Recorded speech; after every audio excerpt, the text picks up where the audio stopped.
2024 வருஷம் கேரளாவுடைய நீதித்துறை சேவைகள் தேர்வுல 2ஆம் இடத்தை பிடிச்ச யாசின் ஷான் முகமதுடைய வெற்றி கதை தான் இப்ப இணையத்துல வைரல் ஆயிட்டு வருது. கேரளாவுடைய பாலக்காடு மாவட்டத்தில் பிறந்தவர் யாசின் ஷான் முகமது. இவருடைய தாய்க்கு 14 வயசுலேயே திருமணம் நடந்திருக்கு. இதனால 6ஆம் வகுப்போடையே தன்னுடைய பள்ளி படிப்பை அவங்க முடிச்சுக்கிட்டாங்க. அவங்களுடைய 15வது வயசுல யாசின் ஷான் பிறந்திருக்காரு. அதுக்கப்புறம் அவங்களுடைய 19வது வயசுல தன்னுடைய கணவரை விவாகரத்து பண்ணியிருக்காங்க. இதனால சிறு வயதிலிருந்து யாசின் ஷான் தன்னுடைய தந்தையை தொடர்பு கொள்ளவே இல்லை. அவரை அவரோட தாயும் பாட்டியுமே வளர்த்துருக்காங்க. மாநில அரசு வீட்டு வசதி வாரிய வீடு ஒன்று அவங்களுக்கு கொடுத்துருக்காங்க. இருந்தாலும் வருமானத்துக்காக அவங்களுடைய தாய் கூலி வேலைக்கு போக வேண்டியதா இருந்தது. இதனால யாசின் பழைய ஆடைகளே அணிய வேண்டி இருந்தது.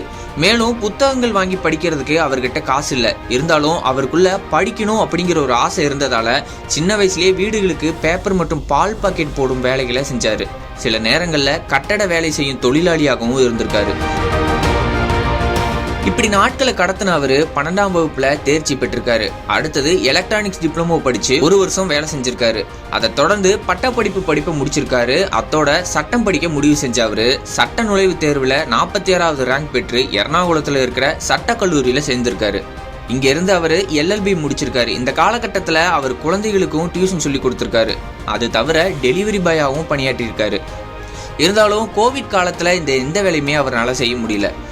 யாசின் 2023 வருஷம் வழக்கறிஞரா பதிவு செஞ்சிருக்காரு. நீதிமன்றத்துல மூத்த வழக்கறிஞரின் கீழே பணிபுரிஞ்சிருக்கிறாரு. அப்போ அவரோட சக ஊழியர்கள் 2 பேரு நீதித்துறை தேர்வுல தேர்ச்சி அடைஞ்சிருக்காங்க. அவருடைய மூர்த்தவர்களும் சக ஊழியர்களும் யாசினை தேர்வு எழுத ஊக்கப்படுத்தியிருக்காங்க. இதை தொடர்ந்து தேர்வுக்கு தயாராக தொடங்கினார் யாசின். இந்த நிலையில தான் கேரளாவுடைய நீதித்துறை தேர்வுல யாசின் 2ஆம் இடத்தை பிடிச்சிருக்காரு. அவரால் முதல் முயற்சியிலேயே மெயின் தேர்வுல தேர்ச்சி பெற முடியல. ஆனா 2வது முயற்சியில 2வது ரேங்க் எடுத்து தன்னுடைய கனவை நினைவாக்கியிருக்காரு. இதை அடுத்து இவர் இணையத்துல வைரல் ஆகிட்டு வராரு.